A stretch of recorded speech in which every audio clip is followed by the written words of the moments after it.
Have you ever seen Star Wars? Well, to sum it up if you haven't, it's a saga of the Skywalker family a long time ago in a galaxy far, far away. It starts with episodes 4, 5, and 6, with episodes 1, 2, and 3 produced later. Even though they're episodes 7, 8, and 9, they don't count, not to me at least.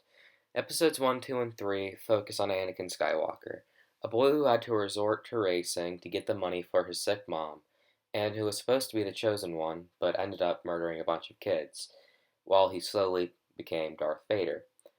Episodes 4, 5, and 6 show Luke Skywalker, the son of Anakin Skywalker and the real Chosen One who brought balance to the Force, becoming a Jedi Master and defeating Darth Vader.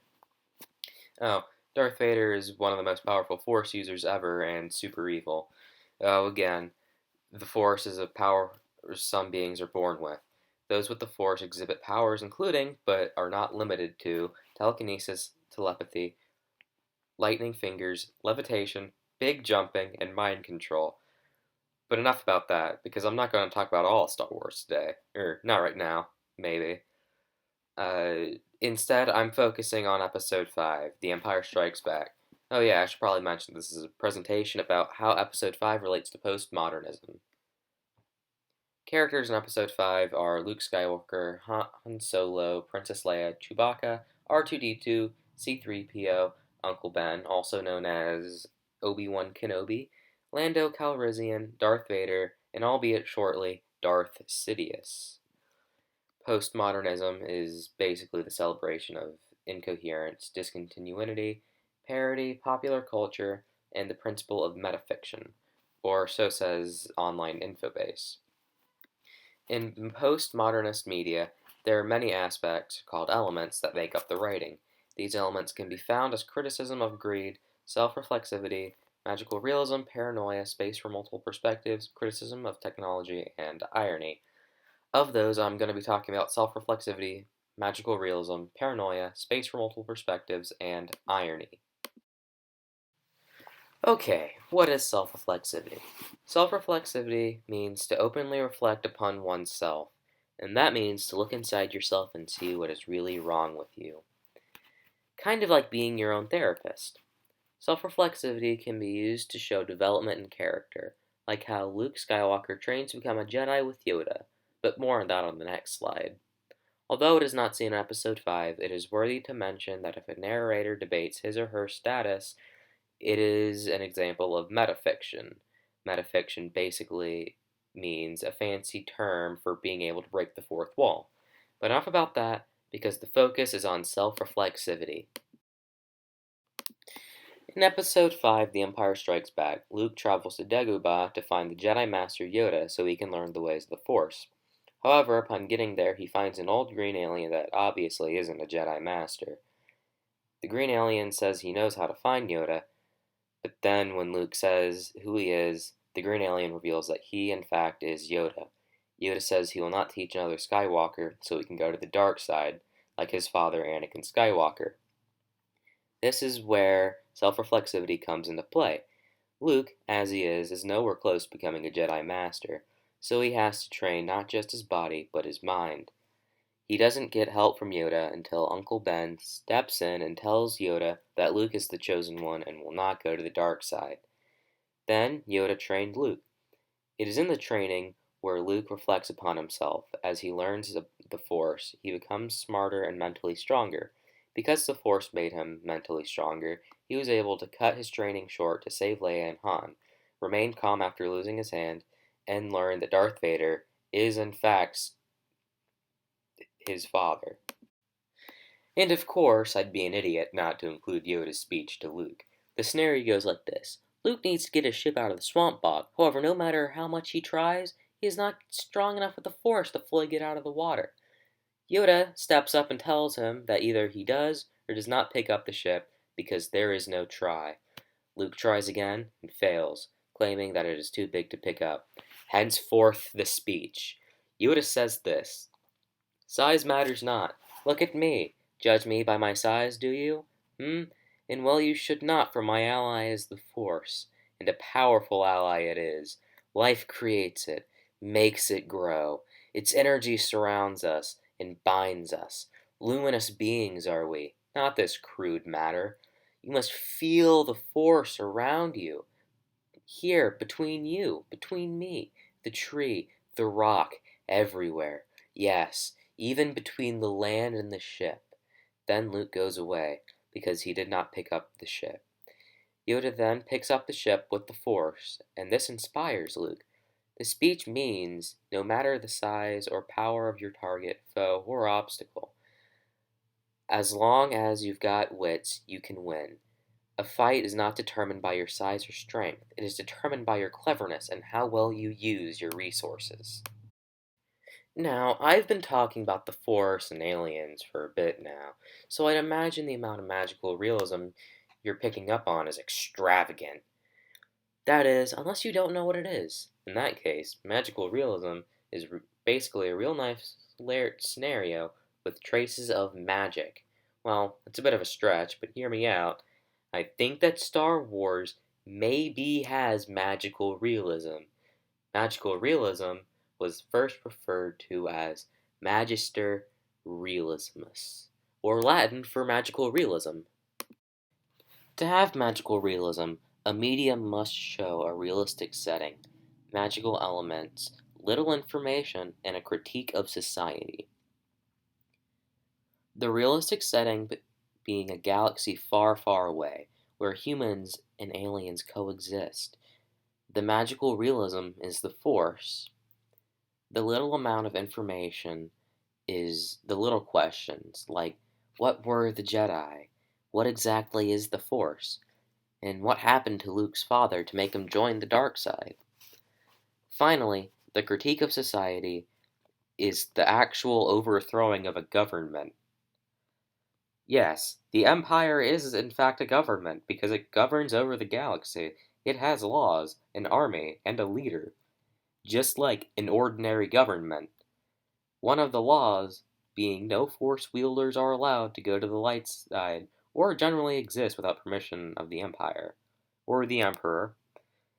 The army is the stormtroopers, with the military leader being Darth Vader. And finally, the leader is Darth Sidious, also known as Palpatine. The rebels are just a militia that is formed against the government. A government that was elected by a democracy in the prior films. Yes, in Episode 3, Palpatine was in fact elected for Emperor by the people because they were democratic. It should be beyond obvious by now that there are multiple perspectives in Star Wars, most notably with the dark and light sides of the Force. There are plenty of perspectives in Star Wars, mainly being light versus dark, or rather, good versus evil.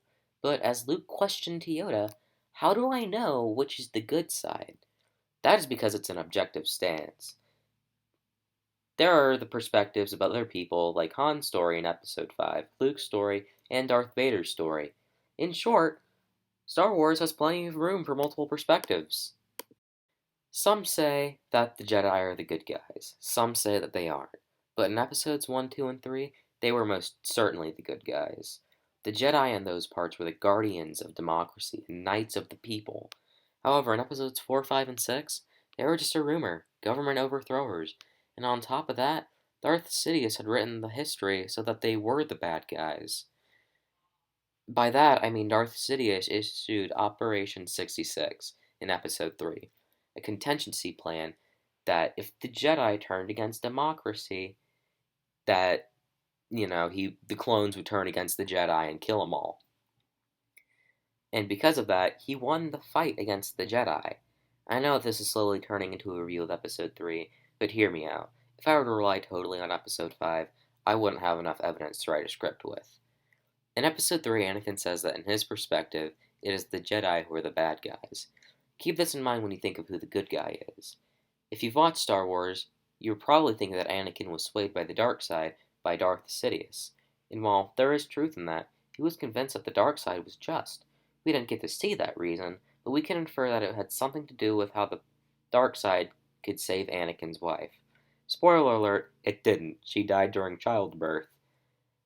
There are also the stormtroopers, but they're clones who follow orders, nothing more. But what about the people who work for the Empire and aren't Force users? They either work for money or because they want protection from the Empire. or because they want to watch the world burn, or the galaxy in this situation.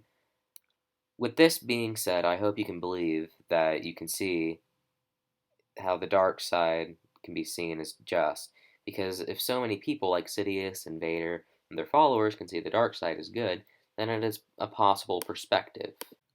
There's also perspectives of other characters. We watch Luke almost get eaten by a Yeti. We watch him go through his training with Yoda, and we watch him get his hand cut off by Vader and learn that he is in fact Luke's father. We also see Han's perspective of almost leaving the rebels in fear of Jabba the Hutt. We watch him save Luke by putting him inside the dead body of his mount. We also see him get carbon froze at the end of the movie. Again, we see parts of Darth Vader's perspective. We see him choke a guy to death. We watch him choke a guy to death. We watch him choke a guy to death. And we watch him carbon freeze Han. There are others' perspectives as well, like the rebels' point of view, where they fear the Empire so much that they form a militia to fight against it. While on the topic of fear, let's discuss paranoia.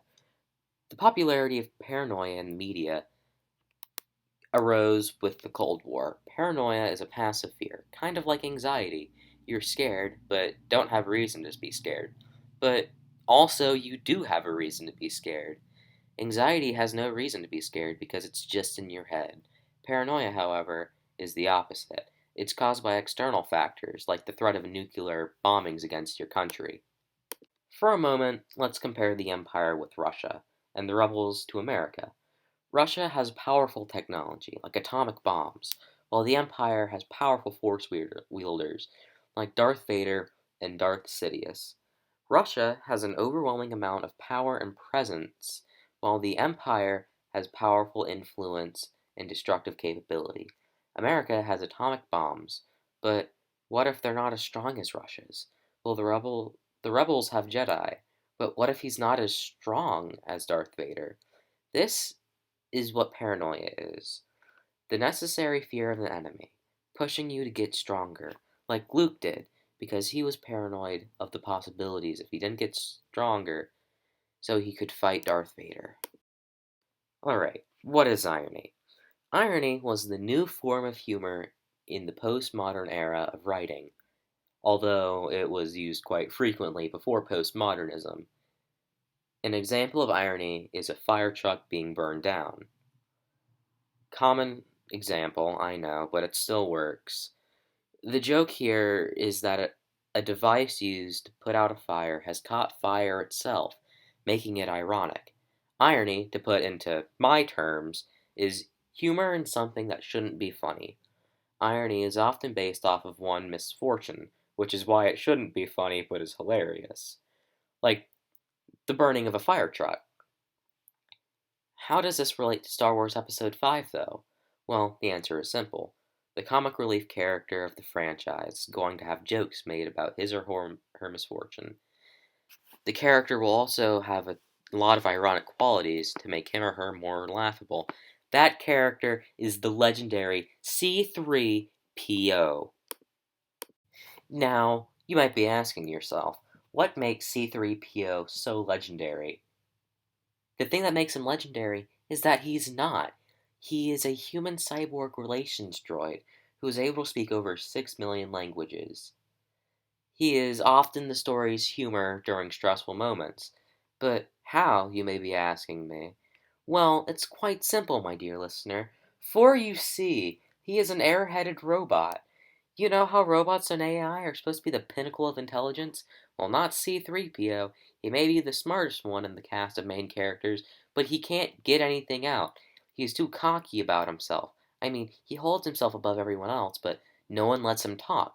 Also, robots are supposed to be super helpful, not in the way, not emotional, hyper intelligent creations.